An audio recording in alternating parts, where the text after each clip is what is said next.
Teman-teman, perkenalkan, nama saya Boy Doli Panjaitan. Di sini saya akan menerangkan tentang praktikum acara 2 water treatment kualitas air, yaitu untuk mengukur parameter kualitas air. Jadi pada judul acara 2 kita ini, kita akan mengukur kualitas air dari beberapa indikator parameter kualitas air. Yang pertama ada pH, yang kedua ada turbidity, yang ketiga TDS, dan yang keempat ada EC, electrical conductivity. Dimana tujuan dari mata praktikum ini adalah yang pertama kita dapat menentukan parameter kualitas air, dan yang kedua kita dapat mengukur dari parameter tersebut, yaitu pH, turbidity, TDS, dan juga EC. Parameter kualitas air yang akan kita ukur adalah yang pertama pH.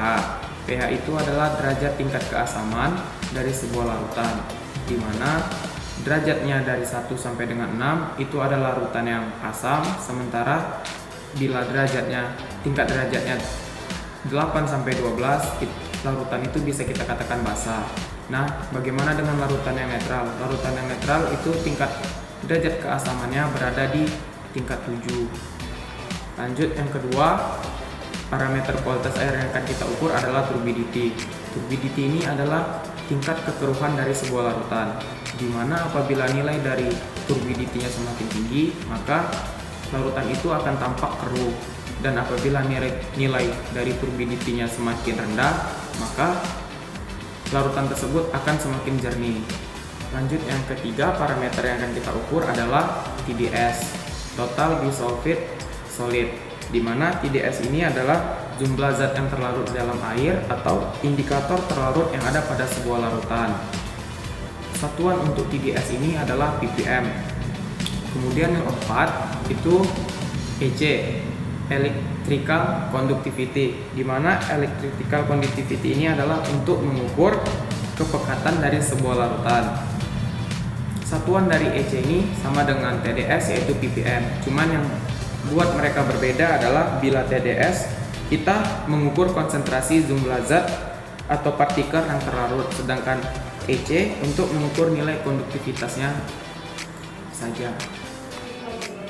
Alat yang kita gunakan pada praktikum pengukuran parameter kualitas air yang pertama ada turbidity meter digital, TDS meter digital, pH meter digital, kemudian ada stick pH, EC meter digital, gelas beker, dan gelas ukur.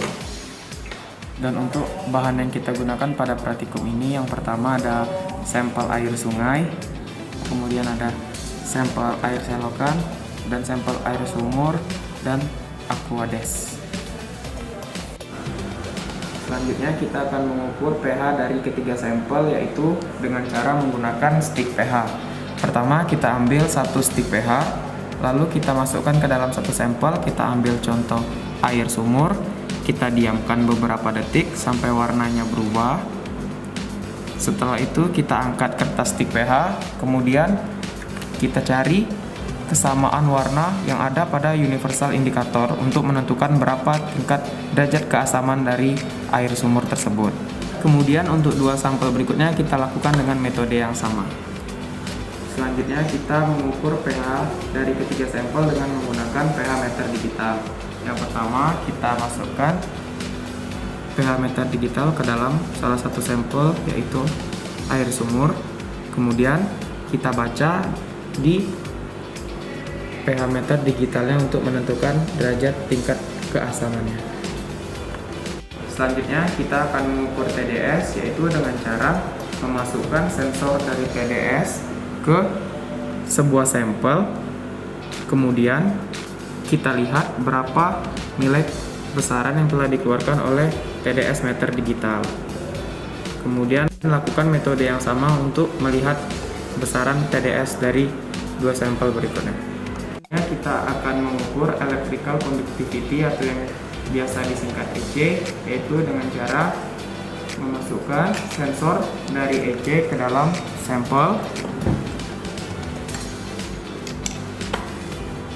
Kemudian kita lihat nilai keluaran yang dihasilkan oleh sensor tersebut. Lakukan metode yang sama untuk mendapatkan hasil dari electrical conductivity terhadap kedua sampel berikutnya.